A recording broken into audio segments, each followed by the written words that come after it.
देखिए, एक युवा विधायक होने के नाते हमारी तो उम्मीद होगी कि इस राज्य में रोजगार के सृजन के साधन ज़्यादा हों। वास्तव में उस पुलिस पर नहीं, पूरे सिस्टम पर आप सवाल कीजिए। पुलिस चेकिंग के दौरान उसे अब गाड़ी से घसीट कर रोड में लाके पटक के मारते हैं। ब्यूरोक्रेट्स पर सरकार का कोई नियंत्रण नहीं है। उसी का उदाहरण देवघर की ये घटना। मैं उस महिला के लिए संवेदना श्रद्धांजलि व्यक्त करता हूँ। उसके परिवार को सरकार मुआवजा दे, मैं ये मांग करता हूँ।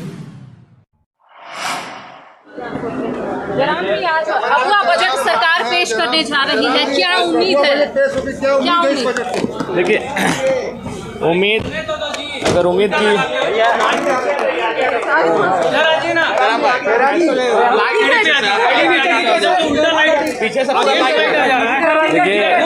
देखिए, जहाँ तक उम्मीद की बात है, उम्मीद तो बहुत सारी है, लेकिन अब बजट प्रस्तुत होने के बाद ही पता चलेगा कि सरकार कितना गंभीर है झारखंड वासियों के लिए।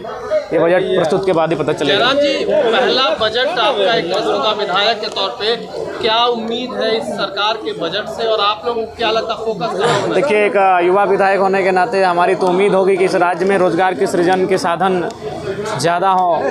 जो युवा जिन पर वादा भी सरकार ने किया था, जो ग्रेजुएट होंगे उनको 5,000, जो पोस्ट ग्रेजुएट उनको 7,000, ऐसे बहुत सारे वादे थे। तो मेरे हिसाब से युवाओं को पर विशेष ध्यान देने की आवश्यकता है सरकार को, और उसी का आस लगाए युवा इस बजट को आज निहार रहे हैं। वो उम्मीद लगा कर बैठे हैं कि बजट में उनके लिए कुछ विशेष होगा, गांव गरीब किसान के लिए विशेष हो। जयराम जी, तो पुराने वाले मैनिफेस्टो में था, नए में तो है भी नहीं उन लोग में। देखिए, हमें लगता है पुराना वाला ही मैनिफेस्टो कम से कम इन्हें दोहरा देना चाहिए। पुराना जो 5 साल का काम रहा है उसमें लगभग अधिकांश वादे अधूरे रहे हैं। उन्हीं वादों को धीरे धीरे पूरा करने की आवश्यकता है। अच्छा, सरकार का कहना है कि ग्रामीण अर्थव्यवस्था को बेहतरीन बनाने की दिशा में सरकार जो है वो बजट पेश करेगी। देखिए, ग्रामीण अर्थव्यवस्था की अगर बात करते हैं तो आपको कृषि, आपको लघु उद्योग, कुटीर उद्योग पर बात करनी होगी। जो प्रवास की संख्या बढ़ रही है उसे नियंत्रण करने की बात होगी।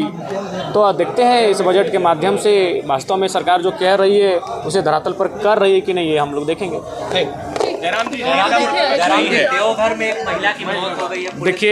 देखिए, मैंने आपको शुरू में ही कहा था, तो बहुत सारे लोगों ने मेरा उस बयान को विवादित बता दिया कि आपने सदन में कह दिया उगाही का महीना। वास्तव में उस पुलिस पर नहीं, पूरे सिस्टम पर आप सवाल कीजिए। चूँकि मैंने पहले आपको कहा ये उगाही का महीना है, उन पर दबाव है। और देखिए, आज उनके लोभ लालच के कारण आज एक महिला की इसमें क्या कसूर था भाई? ये तो पहली बार हमें लग रहा है कि हिंदुस्तान में हुआ होगा कि पुलिस चेकिंग के दौरान उसे अब गाड़ी से घसीट कर रोड में लाके पटक के मार देते हैं। आपको लगता है पूरा सिस्टम यहाँ खराब कर?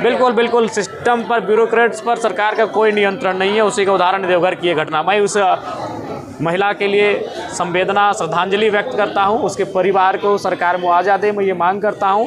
और जिन के माध्यम से ये कृत्य हुआ, कुकृत्य, उन पर कार्रवाई हो, मैं ये भी मांग करता हूँ।